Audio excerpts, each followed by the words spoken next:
நானாக இருந்தாலும் சரி, தம்பி உதயநிதியாக இருந்தாலும் சரி, அண்ணன் துரைமுருகனாக இருந்தாலும் சரி, என்ன சொன்னோம்? மாற்று கட்சி தான் சொன்னோம். அந்த கட்சியுடைய பேரை கூட சொல்ல எங்க வாய் வரல. காரணம், எத்தனையோ கட்சி இருக்கு, எத்தனையோ கட்சி பேரை சொல்றோம். ஆனா இந்த கட்சியின் பேரை சொல்ல நாங்க மறுப்பதற்கு என்ன காரணம்? உண்மையிலே ஒரு அரசியல் கட்சியாக இருந்து, மக்களுக்காக பாடுபட கட்சியாக இருந்து, உழைக்கக்கூடிய கட்சியாக இருந்து, உண்மையிலே தமிழனுக்காக பாடுபட கட்சியாக இருந்தால் நான் சொல்லலாம்.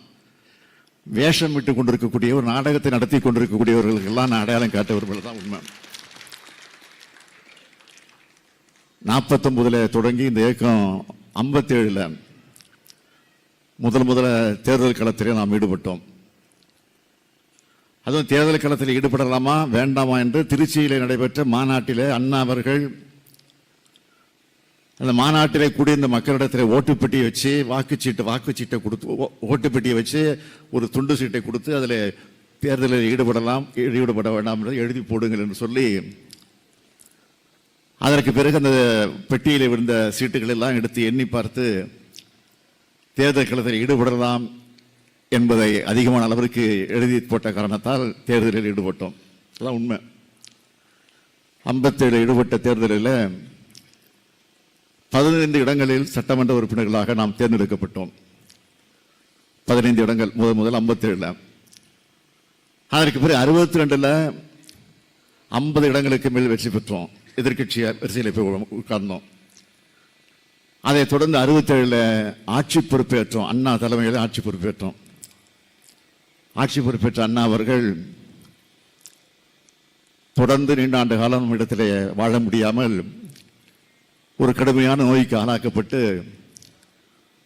அதற்காக அமெரிக்காவுக்கு சென்று அறுவை சிகிச்சை எல்லாம் செய்துவிட்டு கூட வந்தார். ஆனால் நம்மிடத்தில் அவர் தொடர்ந்து வாழ முடியாத நிலைக்கு ஆளாகி நம்ம எல்லாம் விட்டு பிரிந்து விட்டார். அண்ணா மறைவுக்கு பிறகு கலைஞர் அவர்கள் ஆட்சி பொறுப்பேற்றார். கலைஞர் அவர்கள் 5 முறை முதலமைச்சராக தமிழ்நாட்டின் ஆட்சி பொறுப்பிலிருந்து ஆட்சியை நடத்தி காட்டியிருக்கிறார். அதற்கு பின்னால் 6வது முறையாக இந்த ஸ்டாலின், முத்துவேல் கருணாநிதி ஸ்டாலின் உங்களால், தமிழ்நாட்டு மக்களால் அங்கீகரிக்கப்பட்டு இன்றைக்கு நான் முதலமைச்சராக தேர்ந்தெடுக்கப்பட்டு இன்றைக்கு நம்முடைய ஆட்சி திராவிட மாடல் ஆட்சியாக நடந்து கொண்டிருக்கிறது. திராவிட மாடல் ஆட்சி என்றால் என்ன என்று கேட்பதற்கு ஒரே ஒரு, இங்கே கூடியிருக்கிற நீங்க தான் இது அடையாளம். இதுதான் திராவிட மாடல். திராவிட மாடல் சொன்னாவே சிலருக்கு ஒரே கோபம் பொத்துக்கிட்டு வருது, வீர ஆவேசம் வருது. ஆவேசம் வரட்டும், கோபம் வரட்டும், இப்படி சொல்லதான் திராவிட மாடல் நாங்கள் தொடர்ந்து சொல்லிக்கிட்டே இருப்போம். அதுக்காக நாங்கள் பயந்துட்டு போய் மூலையில் ஒடுங்கிட மாட்டோம். நீங்க சொல்லத்தான் கழகம் மேலும் வளர்ந்து கொண்டிருக்கு. நீங்க இப்படி தலைக்குறைவா பேசத்தான் இன்றைக்கு உங்க இடத்துல இருந்து எல்லாரையும் வந்துகிட்டு இருக்காங்க. பாருங்க, இந்த கூட்டத்தை பார்த்தாலும் தெரியும்.